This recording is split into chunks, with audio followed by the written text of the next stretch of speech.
الحمد لله نحمده ونستعينه ونستغفره ونعوذ بالله من شرور أنفسنا ومن سيئات أعمالنا من يهده الله فلا مضل له ومن يضلله فلا هادي له ونشهد أن لا إله إلا الله وحده لا شريك له ونشهد أن محمدًا عبده ورسوله أما بعد فأعوذ بالله من الشيطان الرجيم بسم الله الرحمن الرحيم يا أيها الذين آمنوا اجتنبوا كثيرا من الظن إن بعض الظن إثم وقال رسول الله صلى الله عليه وسلم من يزمن لي بين لحييه وبين رجليه أزمنت له الجنة أو كما قال عليه الصلاة والسلام اللهم صل على محمد وأنزله المقعد المقرب عندك يوم القيامة আল্লাহ তাআলা আমাদেরকে জুমার নামাজ আদায়ের উদ্দেশ্যে আল্লাহর ঘর মসজিদে আসার তৌফিক দান করেছেন। আমরা কালিমাতুশ শুকর আদায় করি আলহামদুলিল্লাহ। আল্লাহ তাআলার একটা নিয়ামত, সেটা হলো আমরা এই যে কথা বলতে পারতেছি, এটা আল্লাহ তাআলার অনেক বড় একটা নিয়ামত। কথা বলতে পারা এটা কার নিয়ামত বলেন? আল্লাহর একটা বহুত বড় একটা নিয়ামত। এই কথা বলতে পারা, এই শক্তিটা কে দিয়েছেন? আল্লাহ তাআলা দিয়েছেন।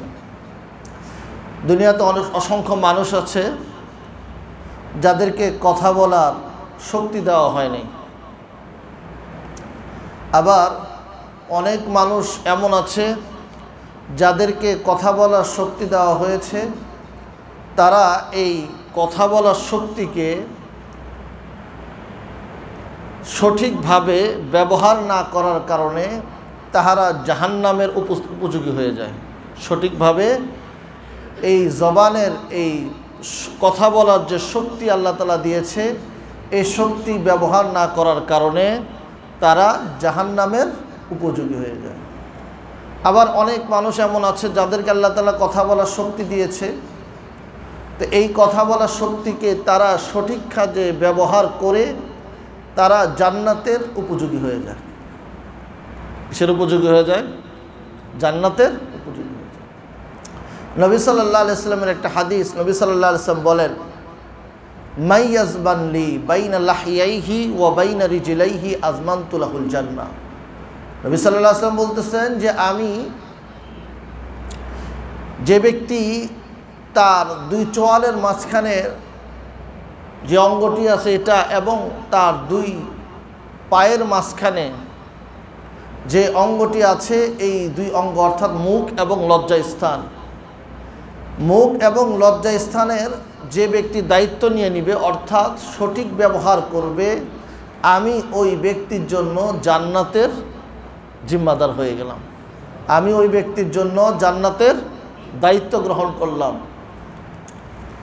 তো জান্নাতের দায়িত্ব নবী সাল্লাল্লাহু আলাইহি ওয়াসাল্লাম, অর্থাৎ নবী সাল্লাল্লাহু আলাইহি ওয়াসাল্লাম সুপারিশ করবে এই বান্দার জন্য। যেই বান্দা কি করবে বলেন? তাকে যে আল্লাহ তাআলা কথা বলা অর্থাৎ মুখ দিয়েছে, শক্তি দিয়েছে কথা বলার শক্তি, এটাকে সে কন্ট্রোল করবে, সঠিকভাবে ব্যবহার করবে এবং লজ্জা স্থানকে সে সঠিকভাবে ব্যবহার করবে। এই বান্দা ব্যাপারে আল্লাহ নবী সাল্লাল্লাহু আলাইহি ওয়াসাল্লাম বলে, আমি তার জান্নাতের দায়িত্ব নিয়ে নিলাম।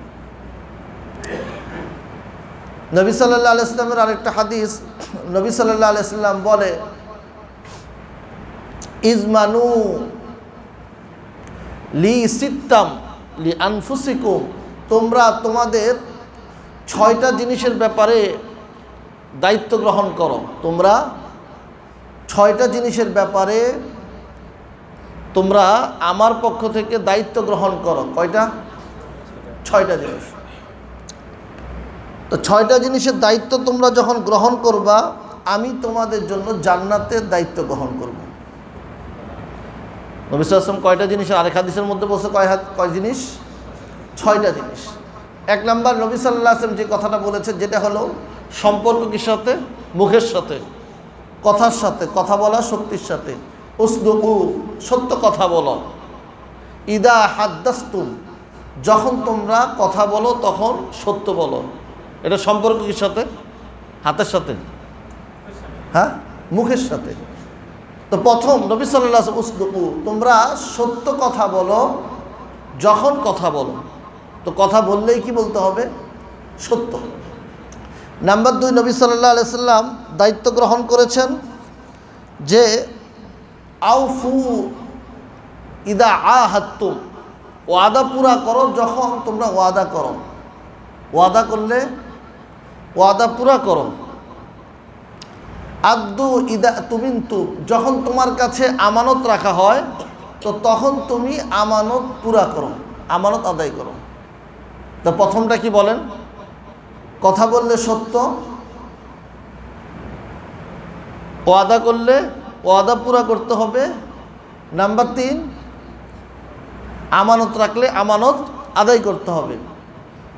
4 নাম্বার, ওয়াহফুজু ফুরুজাকুম, তোমরা তোমাদের লজ্জা স্থানের হেফাজত করো, লজ্জা স্থানের সঠিক ব্যবহার করো। 4 নাম্বার গেল এটা। 5 নাম্বার, গদ্দু আবসারাকুম, তোমাদের চোখের দৃষ্টির হেফাজত করো। চোখ এটা আল্লাহর দেওয়া, এটা ব্যবহারেরও নির্দিষ্ট কোথায় ব্যবহার করবে এই চোখ, এটা আল্লাহ তাআলা বলে দিয়েছে, অপাত্রে ব্যবহার করা যাবে না।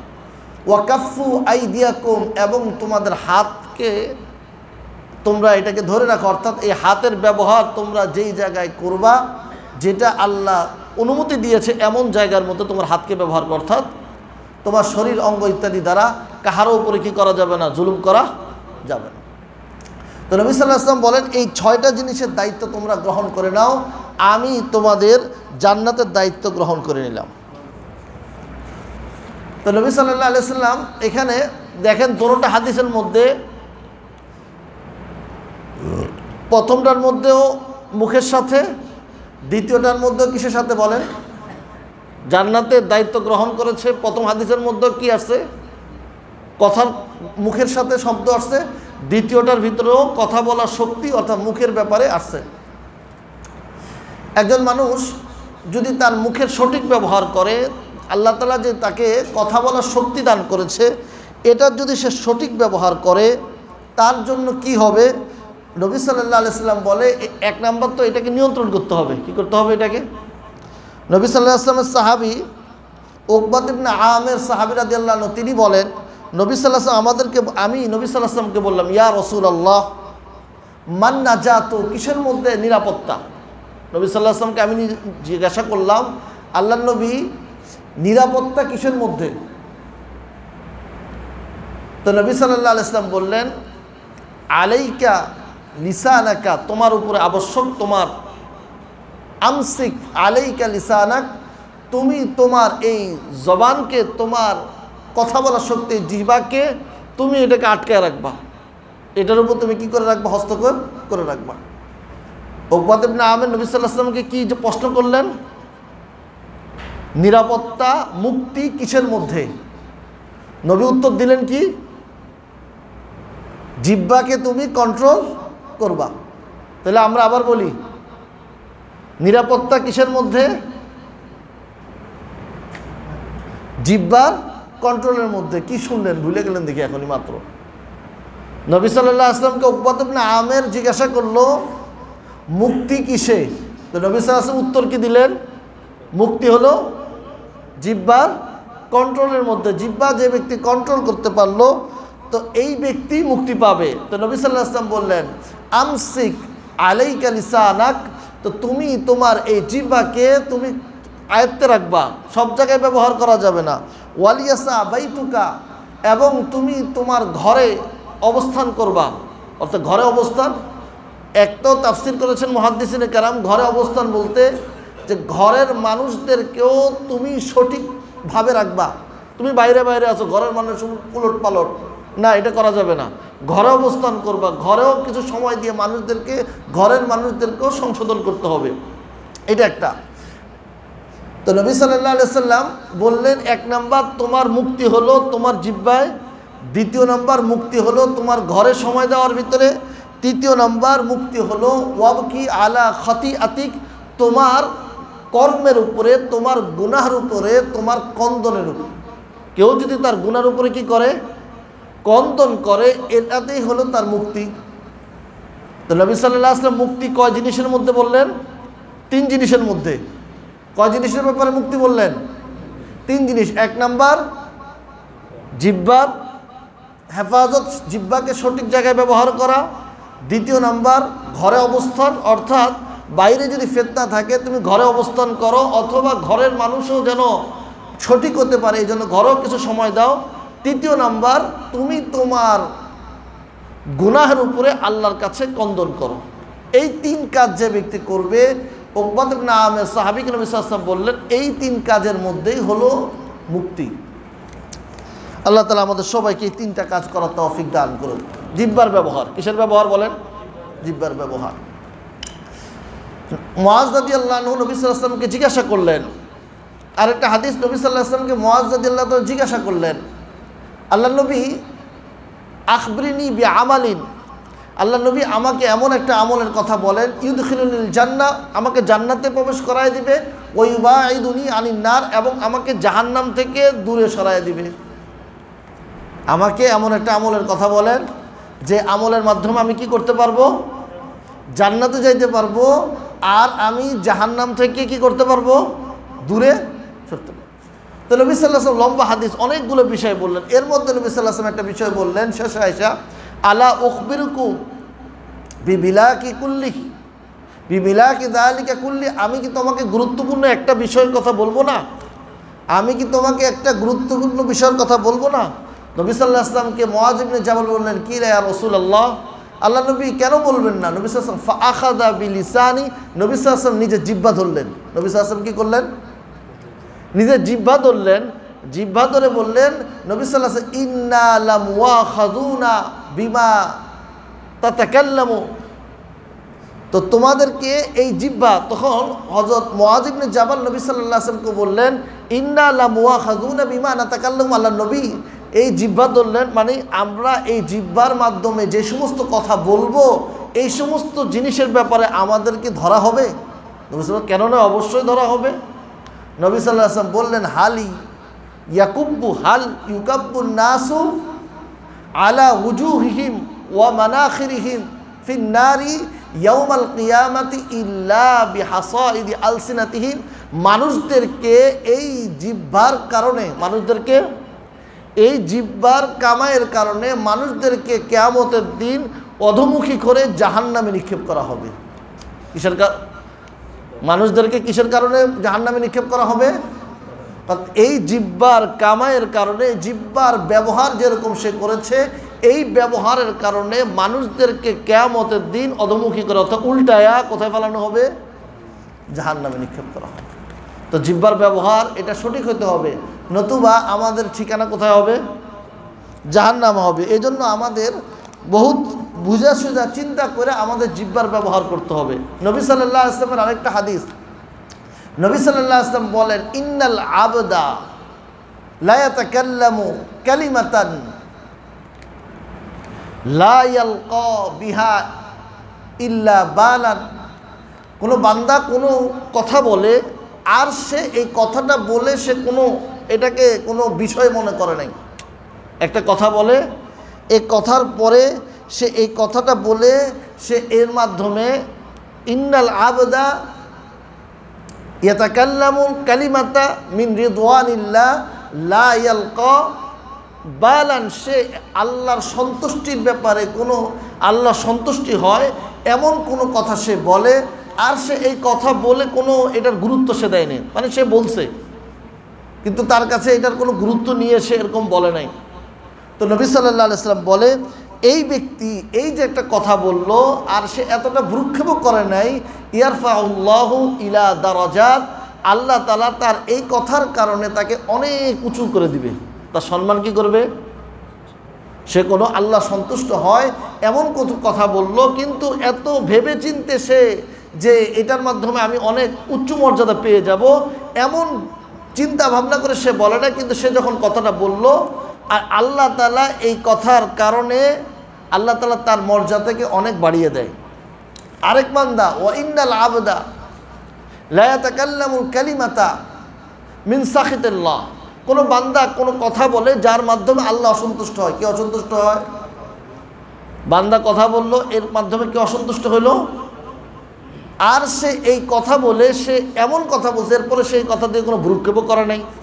তো ভ্রুক্ষেপও সে করলো না, কিন্তু এই কথার কারণে ইয়াহবি বিহা ফি জাহান্নাম, এই কথা তাকে জাহান্নামে ফেলায় দেয়।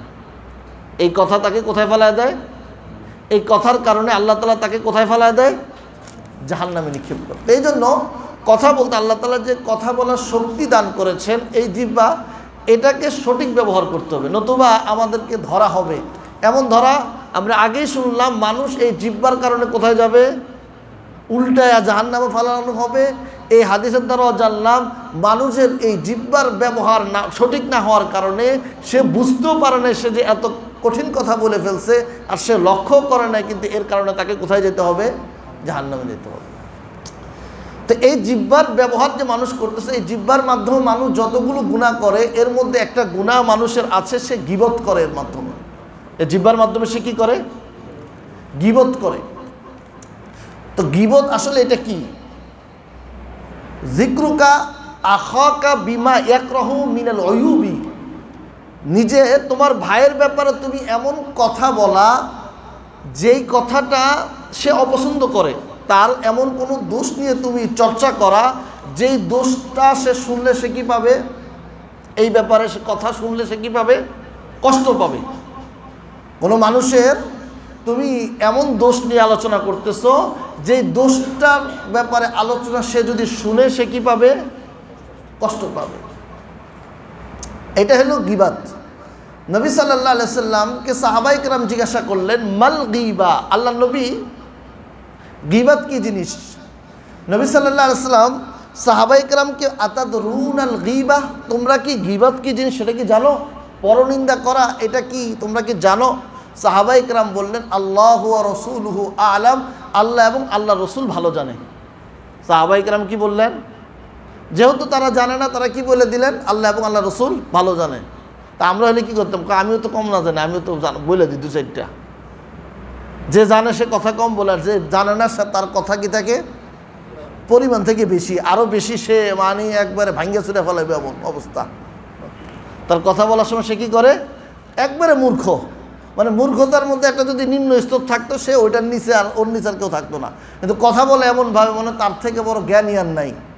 এত জ্ঞান আমাদের ভিতরে আছে, এই জ্ঞানগুলো যদি আমাদের পরিবারের মধ্যে কিছু সাপ্লাই দিতে পারতাম, তাহলে আমাদের পরিবারের মানুষগুলো কী হয়ে যেত? বহুত বড় বড় জ্ঞানী হয়ে যেত। কিন্তু দুঃখের বিষয়, রাস্তাঘাটে যেখানে দরকার নাই সেই জায়গায় এই সমস্ত জ্ঞান ছাড়তে থাকি। সেই জন্য আমাদের যত জ্ঞান আছে, এই জ্ঞানগুলো কোন জায়গায় ছাড়বো? নিজের সন্তানের প্রতি ছাড়ি, নিজের স্ত্রীর প্রতি কিছু দেই জ্ঞান, তাতে করে ও স্ত্রীর পরিবর্তন আসবে জীবন, সন্তানের ভিতরে আদব লেহাজ কিছু আসবে। অপাত্রে জ্ঞান দিতে গেলে সমস্যা। তাই অপাত্রে জ্ঞান বেশি দেয় হলো যাদের ভিতরে জ্ঞানের কিছুই নেই। আল্লাহ তাআলা আমাদের সবাইকে হেফাজত করুন। তো নবী সাল্লাল্লাহু আলাইহি ওয়াসাল্লাম বললেন যে তোমরা কি গীবত জানো কি জিনিস? সাহাবায়ে কেরাম বললেন, আল্লাহ নবী আমরা তো জানি না, আল্লাহ এবং আল্লাহ রসুল ভালো জানেন।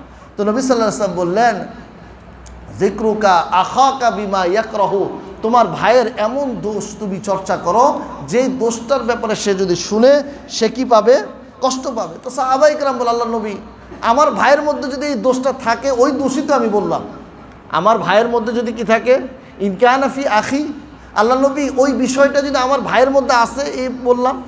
তো নবী সাল্লাল্লাহু আলাইহি ওয়াসাল্লাম বললেন, যদি তার মধ্যে থাকে ফাকাদিগ তাবতাহু, তখনই তো তুমি তাকে গীবত করলা। যখন তার মধ্যে দোষটা আছে তখনই তুমি গীবত করলা। ওয়াইল্লাম ইয়াকুন, যদি তার মধ্যে এটা না থাকে, এই দোষটা যদি কি না থাকে, তার মধ্যে না থাকে, তাহলে তুমি তো ফাকাদ বাহাত্তাহু, তুমি তার উপরে অপবাদ দিলা। তুমি কি করলা? যদি তার মধ্যে কি থাকে? দোষটা থাকে, তাহলেই তো তুমি তার গীবত করলা। আর যদি তুমি তার ব্যাপারে এমন কথা বলছো যে দোষটা তার মধ্যে নাই, তাহলে তো তুমি তো গীবত করো না এই জায়গার মধ্যে, তার উপরে কি দিছো? অপবাদ। তো মানুষের দোষ থাকলে এই দোষ আরেকজনের সে যখন আমি যখন এটা প্রচার করব, আমি যখন বলবো, ওই দোষটা সে যখন শুনবে তো সে কী পাবে? কষ্ট পাবে। তো এইটাই হলো গীবত। আরেকটা হলো নামিমা, আরেকটা হলো মানুষের আরেকটা এই জবানের মাধ্যমে মানুষ ভুল করে, মানুষ এটা সঠিক ব্যবহার করে না, মন্দ ব্যবহার করে। নামিমা, নমিমা হলো অপরের ব্যাপারে সে পরনিন্দা করতে থাকে। অপরের ব্যাপারে কি করতে থাকে? পরনিন্দা করতে থাকে। নামিমা শব্দের অর্থের ব্যাপারে মুহাদ্দিসিনে কেরাম বলেছেন, আস-সা'য়ু ফিল ইকাই ফিল ফিতনা, আস-সা'য়ু আল ইকাউ ফিল ফিতনা, এমন কাজ সে করা যাতে করে সমাজের মধ্যে ফিতনা সৃষ্টি হয়। অর্থাৎ তার কাজ হলো এর কাছে যায় এর দোষ বলা, আর এর কাছে যায় এর দোষ বলা। স্ত্রীর কাছে যায় স্বামীর দোষ বলা, স্বামীর কাছে যায় কার দোষ বলা? স্ত্রীর দোষ বলা। ভাইয়ের কাছে যায় আরেক ভাইয়ের দোষ বলা, এই ভাইয়ের কাছে যায় ওই ভাইয়ের দোষ বলা। তো দোষ যখন একজন আরেকজন পেশ লাগবে কিনা, তো এই ব্যক্তিকে বলা হয় নামিমা। এই ব্যক্তিকে কি বলা হয়? এই কাজটা যে করে এই ব্যক্তির এই কাজটাকে বলা হয় নামিমা। তো এই যে একটা হলো গীবত, আরেকটা হলো নামিমা, এই দুইটা আসলে কত বড় গুনাহ।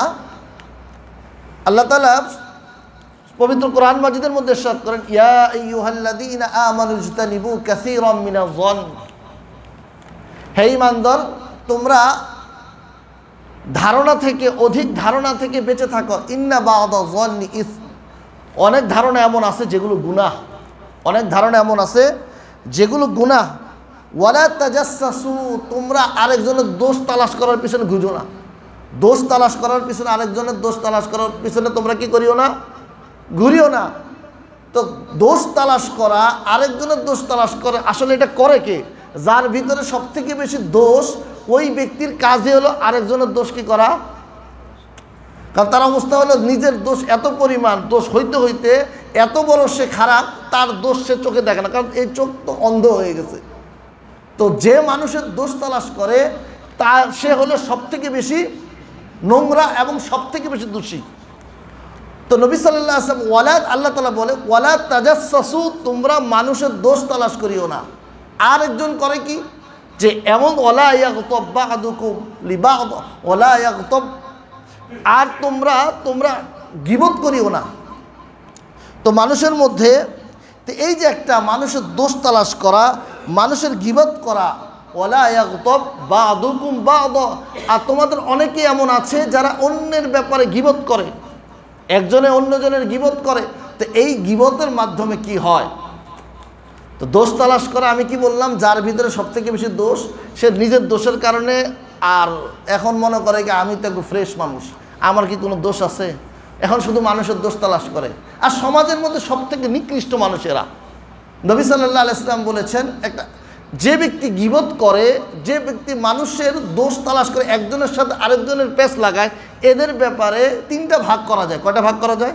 তিনটা ভাগ করা যায়। তাদের শাস্তি আল্লাহ তাআলা এক তো দুনিয়াতে দেয়, আল্লাহ তাআলা তাদের শাস্তি কবরে দেয়, তাদের শাস্তি আল্লাহ তাআলা কোথায় দিবে? আখিরাতে দিবে। এই ধরনের মানুষগুলোর শাস্তি এক তো কোথায় পাবে? সে দুনিয়াতে পাবে। নাম্বার 2, এই সমস্ত মানুষের শাস্তি আল্লাহ তাআলা দিবে কোথায়? কবরে। এই সমস্ত মানুষের শাস্তি আল্লাহ তাআলা দিবে আখিরাতে। এই দুই গুনার, গীবত এবং নামিমা গুনার। নবী সাল্লাল্লাহু আলাইহি সাল্লাম বলেন, একজন মানুষ সে যখন মানুষের দোষ তালাশ করে, আল ফাজিহাতু ফিদ দুনিয়া, সে এক তো হলো দুনিয়াতে অপমানিত হয়। আবু বারজাত আল আসলামী রাদিয়াল্লাহু আনহু তিনি বলেন, নবী সাল্লাল্লাহু আলাইহি ওয়াসাল্লাম ইরশাদ করেছেন, ইয়া মা'আশারা মান আমানা বিলিসানি, হে ওই সমস্ত মানুষ যারা তাদের এই জবান থেকে, এই জিহ্বা থেকে নিরাপদ। লা ইয়াদখুলুল ঈমানু কলবাহ, তাদের ঈমান কোথায় যায় নাই? কলবে যায় নাই। ওয়ালা তাত্তাবিউ আওরাতাহুম, তোমরা মানুষের দোষের পিছনে খুঁজো না, তোমরা মানুষের দোষের পিছনে দৌড়েও না। ফাইন্নাহু মাই ইয়াত্তাবিউ আওরাতাহুম, যে মানুষ মানুষের দোষের পিছনে ঘুরে দৌড়ায়, ইয়াত্তাবিউল্লাহু আওরাতাহু, আল্লাহ তার দোষের পিছনে দৌড়ায়। যে মানুষের দোষ তালাশ করে, আল্লাহ কি করে? তার দোষ তালাশ করে। যে কার দোষ তালাশ করে? যে মানুষের দোষ তালাশ করে, তার দোষকে তালাশ করে আল্লাহ তাআলা। আর যে ব্যক্তি ওমাইয়াত্তাবি আল্লাহু আওরাতাহু, যে ব্যক্তির দোষ আল্লাহ তাআলা, যার গোপন বিষয় আল্লাহ তাআলা প্রকাশ করবে, তো যে আল্লাহর কাছে কি কোনো জিনিস অপ্রকাশিত আছে? হ্যাঁ, আল্লাহর কাছে কি কোনো জিনিস অপ্রকাশিত আছে? যে ব্যক্তির দোষ আল্লাহ তালাশ করবে, ইয়াফদাহু ফি বাইতি, ওই ব্যক্তিকে আল্লাহ তাআলা তার ঘরের মধ্যে লজ্জিত করবে। তো এই লজ্জিত ঘরের মধ্যে করলো, এটা কোথায়? ঘরটা কই? দুনিয়াতে। যে ব্যক্তি মানুষের দোষ তালাশ করবে তার 1 নাম্বার শাস্তি হলো সে দুনিয়াতে মানুষের মাঝে কি হবে? লজ্জিত হবে। এবার নাম্বার 2, যে ব্যক্তি মানুষের দোষ তালাশ করে, গীবত করে, পরনিন্দা করে, এই সমস্ত মানুষের শাস্তি হলো কবরে। আবু বকর রাদিয়াল্লাহু আনহু তিনি বলেন, মাররান নবী সাল্লাল্লাহু আলাইহি ওয়াসাল্লাম বিকবরাইনে, আল্লাহ নবী 2টা কবরের পাশ দিয়ে গেলেন। কয়টা কবরের পাশ দিয়ে? 2টা কবরের পাশ দিয়ে যখন গেলেন, নবী সাল্লাল্লাহু আলাইহি ওয়াসাল্লাম বললেন, ইন্নাহুমা ইউআযাবানে, আর এই 2টা কবরকে শাস্তি দেওয়া হচ্ছে। এই 2টা কবরকে কি দেওয়া হচ্ছে? শাস্তি দেওয়া হচ্ছে। ওমা ইউআযাবানে ফি কাবীরিন, নবী সাল্লাল্লাহু আলাইহি ওয়াসাল্লাম বললেন, এই দুজনকে যে কবর দেওয়া, আযাব দেওয়া হচ্ছে, এটা কোনো বহুত বড় বিষয় না, মানে অনেক বড় বিষয়টা, আসলেই বড়, কিন্তু মানুষের চোখে এটা বড় বিষয় মানুষ ধরে না। তো নবী সাল্লাল্লাহু আলাইহি ওয়াসাল্লাম বললেন, আম্মাল আউয়ালু, প্রথম ব্যক্তি তাকে আযাব দেওয়া হচ্ছে, ইউআযাবু মিনাল বাউলি, প্রথম ব্যক্তিকে আযাব দেওয়া হচ্ছে হলো পেশাবের কারণে, ওয়াল আখারু মিনাল ইউআযাবু মিনাল গীবা, দ্বিতীয় জনকে গীবতের কারণে। কিসের কারণে? প্রথম জন পেশাবের কারণে, দ্বিতীয় জন হলো গীবতের কারণে। এটা হলো ইবনে মাজার রওয়ায়াত। এবার বুখারীর মধ্যে আছে হলো দ্বিতীয় ব্যক্তির ব্যাপারে নবী সাল্লাল্লাহু আলাইহি ওয়াসাল্লাম বলেছেন, আম্মাল আউয়ালু লা ইয়াস্তাতিরু মিনাল বাউলি, প্রথম ব্যক্তি সে পেশাব থেকে বাঁচত না, অর্থাৎ সে সর্বদাই নাপাকি অবস্থায় থাকতো। নামাজে যখন দাঁড়াইতো নাপাক কাপড় নিয়েই দাঁড়াইতো। সে কোথায় দাঁড়াইতো? ইবাদতের মধ্যে যখন থাকে ওই নাপাক কাপড় নিয়ে, এই কারণে তাকে আযাব দেওয়া হয়। আর অল আখারু ইয়ামশি মিন নামিমাতি, আর দ্বিতীয় জন মানুষের মধ্যে দোষ চর্চা করে বেড়াইতো। এই ব্যক্তির দোষ এই ব্যক্তির কাছে, এই ব্যক্তির দোষ এই ব্যক্তির কাছে। এই শাস্তিটা কোথায় পাইল? গীবতকারী এবং পরনিন্দাকারী, আরেকজনের দোষ চর্চাকারী, সে কোথায় পাইল? কবরের মধ্যে। এবার আসি আমরা,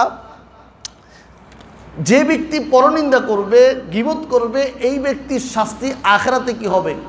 নবী সাল্লাল্লাহু আলাইহি ওয়াসাল্লামের মেরাজের রাতে নবী সাল্লাল্লাহু আলাইহি ওয়াসাল্লাম লাম্মা উরিজাবি, নবী সাল্লাল্লাহু আলাইহি ওয়াসাল্লাম বলে, আমাকে যখন আসমানের দিকে উঠানো হলো, উপরের দিকে, মারারতু বিকৌমিন, আমি এমন এক জাতির পাশ দিয়ে গেলাম, যে সমস্ত জাতি তাদের অবস্থা ছিল হলো লাহুম আজফারুম মিন নুহাস, তাদের হাতের নখগুলো ছিল হলো পিতলের, ইয়াখমাসুনা উজুহাহুম ওয়া সুদুরাহুম, আর এই পিতলের নখ দিয়ে তারা তাদের চেহারার গোশতগুলো টেনে টেনে ছিঁড়তে ছিল, আর তাদের সিনার গোশতগুলো তারা টেনে টেনে আশ্রাইতে ছিল।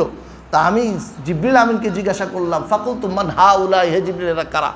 তো জিবরিল আমিন উত্তর দিল, ক্বালা হাউলাইল্লাযীনা ইয়াকুলুনা লুহুমান নাস ওয়া ইয়াকাউনা আরাদাহুম, এই সমস্ত মানুষ হইল ওরা যারা মানুষের গোশত খাইতো দুনিয়াতে। কাদের গোশত খাইতো? অর্থাৎ গীবত করতো। গোশত খাওয়া মানুষের গোশত, অর্থাৎ তারা দুনিয়াতে গীবত করতো। আর ওয়া ইয়াকাউনা ফি আরাদিহিম, মানুষের সম্মান নষ্ট করতো। তো মানুষের দোষ যখন একজনের কাছে আরেকজন লাগাবে, সে মানুষের সম্মান নষ্ট করবে কি না? হ্যাঁ। তো আল্লাহ তাআলা আমাদের সবাইকে থেকে হেফাজত থাকার তৌফিক দান করুন। নবী সাল্লাল্লাহু আলাইহি ওয়াসাল্লাম আরেকটা রওয়ায়াত, নবী সাল্লাল্লাহু আলাইহি ওয়াসাল্লাম বলে, তো আমরা শুনলাম হলো গীবতকারী, পরনিন্দাকারী, এই সমস্ত মানুষ দুনিয়াতেও তাদের অসম্মান, কবরেও তারা বেজ্জতে হবে, তারা আখিরাতেও বেজ্জতে হবে। এখন আরেকটা মানুষ, নবী সাল্লাল্লাহু আলাইহি ওয়াসাল্লাম এক ব্যক্তির ব্যাপারে নবী সাল্লাল্লাহু আলাইহি ওয়াসাল্লাম বল, আলা উখবিরুকুম বিআফজালি মিনাস সিয়ামি ওয়াস সালাতি ওয়াস সাদাকাতি, তোমাদেরকে কি আমি এমন একটা আমলের কথা বলবো না, যেটা সদকা, যেটা নামাজ, যেটা রোজা থেকেও অনেক উত্তম? অর্থাৎ নামাজ, রোজা এবং রোজা এবং সদকা থেকেও উত্তম একটা আমলের কথা আমি কি তোমাদেরকে বলবো না? তো সাহাবায়ে কেরাম বললেন, আল্লাহ নবী অবশ্যই বলেন। তো নবী সাল্লাল্লাহু আলাইহি ওয়াসাল্লাম বললেন, ইসলাহু যাতিল বাইন, একে অন্যের সাথে তুমি সম্পর্ক মিলাইয়া দেওয়া, এটা অধিক উত্তম একটা আমল। মানুষের মধ্যে দুজনের মধ্যে ঝগড়া আছে, তো এই ঝগড়া কি করে দেওয়া? মিটাইয়া দেওয়া, তাদের দুজনের মধ্যে একত্রিত করে দেওয়া, এটা হলো অনেক বেশি একটা উত্তম একটা আমল। আর নবী সাল্লাল্লাহু আলাইহি ওয়াসাল্লাম বললেন আরেকটা হলো ও ফাসাদু যাতিল বাইন আল হালিকা, আর মানুষের মধ্যে সম্পর্ক ছেদ করে দেওয়া, সম্পর্ক ভাঙ্গা দেওয়া। এই যে একজনের কথা আরেকজনের কাছে লাগায়, গীবত করে, শেকায়েত করে, এই মানুষগুলোই কি করে একজনের সাথে আরেকজনের সম্পর্ক নষ্ট করে দিল। এরা হলো আল হালেকা, অর্থাৎ তারা হলো দিনকে ধ্বংস করে দেয়। তো গীবতকারী, পরনিন্দাকারী, নামিমা, এদের অবস্থা হলো তারা কি ধ্বংস করে বলেন? দিন ধ্বংস করে দেয়। আর যারা মানুষের মধ্যে একের সাথে অন্যকে সম্পর্ক জোড়ায় দেয়, এরা কি করে? নবী সাল্লাল্লাহু আলাইহি ওয়াসাল্লাম বলছেন এদের এই কাজটা নামাজ, রোজা, যাকাত থেকে উত্তম কাজ। আল্লাহ তাআলা আমাদের সবাইকে আমরা যতটুকু শুনলাম এর উপর আমল করার তৌফিক দান করুক।